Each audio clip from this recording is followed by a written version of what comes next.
Sen ki gül yüzlüm, karanlıklarıma gülümseyen güneşim, kılarımda sığındığım nefesim, gülümsediğimde gamzelerimsin.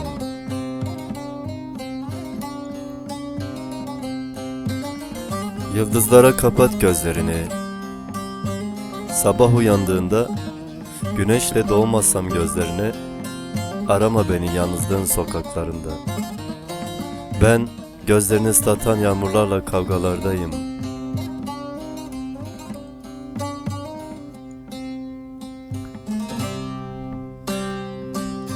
Ve bir gece yüreğine döndüğümde, kan revan içinde görürsen sinemi, ağlama ne olur, ağlama gül yüreklim.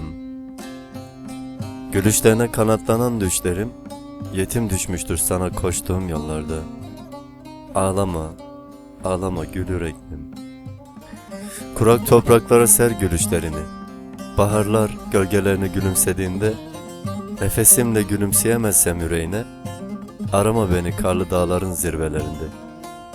Acıların içinde bedenimle sana yanmaktayım.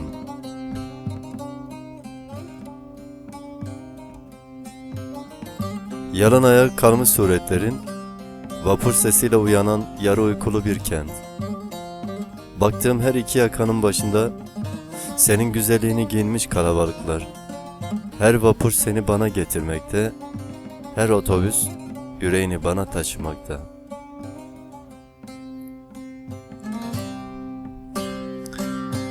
Ne vakit bir bulut görsem başımın üstünde, senin yüzündeki renkleri çizdi gökyüzünü. Kalabalık da ayak izleri, sesleri birbirine karışmış, o nihavet sesini kalabalıklardan seçebiliyor, sonbahar hüznü gözlerini sicim sicim yağmurun altında görebiliyorum. Senin ayak izinde yüreğime binlerce alfabeye gebe kalmak, senin şehrinin ışıklarında temize çekmek yüreğimin kırsallığını ve mavi bir fırçaya sarılmak gözlerinin sevdaya aç yanında.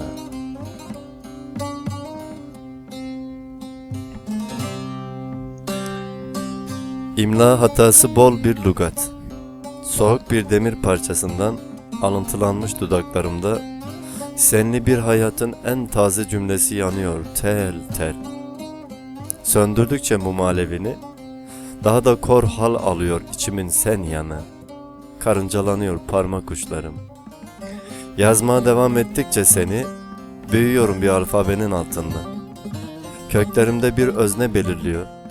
Hayatın en sevdalı yanında yaşanmak için. Zamana inat, kavuşması ertelenmiş iki söz gibi. Çatısız bir evin sarılmış iki harfi gibi.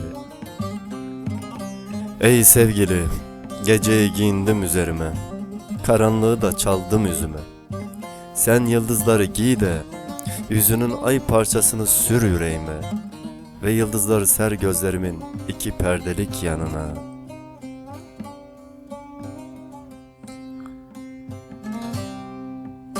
Ah, ah, ah, harflerin ellerimde dar ağacı diye sallandığında, ben yüreğimin sesini iyice kıstım. Sustum en derin yerimden, sen sustuğum yerden konuşuver beni.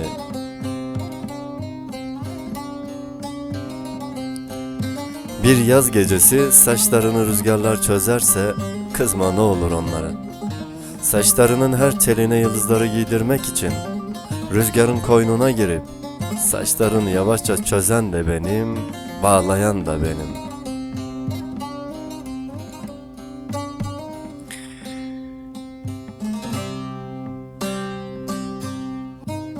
Haydi, uyu ne olur artık.